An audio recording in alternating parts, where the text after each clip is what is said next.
Now notice the third seal.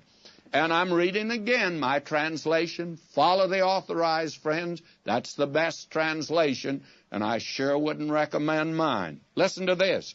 And when he had opened the third seal, I heard the third living creature saying, Go. And I saw. He says here he saw. Just want to make sure we knew that. This is television. And I saw, and behold, a black horse, and the one sitting on him having a balance, that is, scales in his hand. And I heard a voice in the midst of the four living creatures saying, A conics, that is, a quart of wheat, for a denarius, and 3 conics, that is, 3 quarts of barley, for a denarius, and do not hurt the oil and the wine. Now, the color of the black horse speaks of mourning, and you'll find that's used in the Old Testament. I don't want to take time to look it up, but if you turn to Jeremiah 4:28, Malachi 3:14, you'd read there, mournfully in black. And then it also speaks of famine, and you find that in a little book of the Bible that Jeremiah wrote. We call it Lamentations.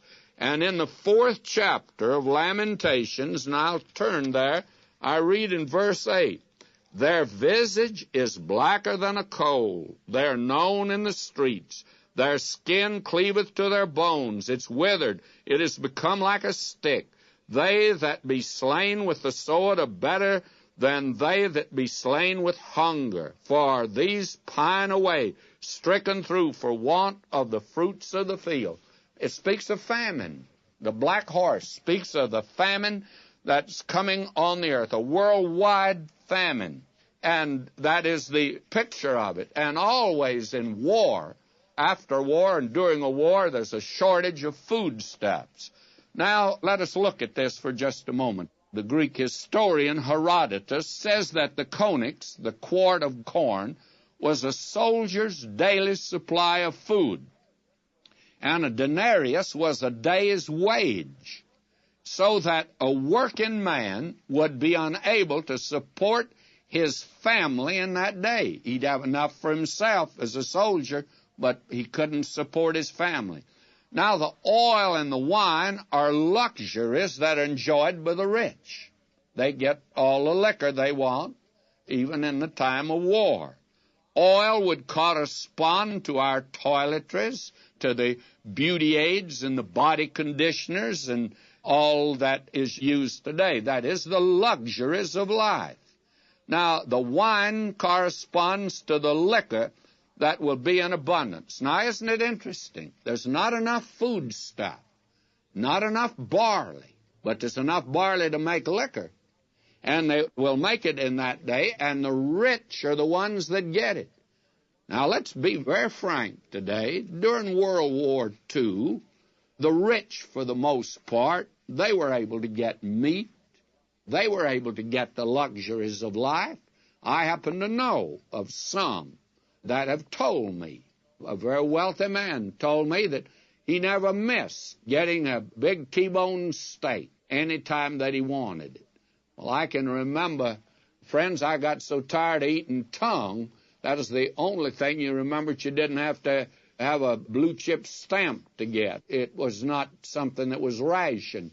And I got so tired of eating tongue during that period. And I think of the fact that in this day that's coming, the thing won't change. The rich are going to get theirs, friends. But the poor won't be able to get theirs. And that's the way that it's been. I feel like saying ho-hum when I hear all of these sincere, egg-headed boys talking about how they're going to work out the poverty problem.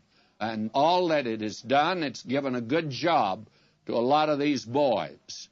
But so far, it hasn't filtered down and has not really been a blessing to the poor yet, and has never helped them to lift themselves up with any degree of pride. Why? Because, my friend, the only one that can lift you up is Jesus Christ.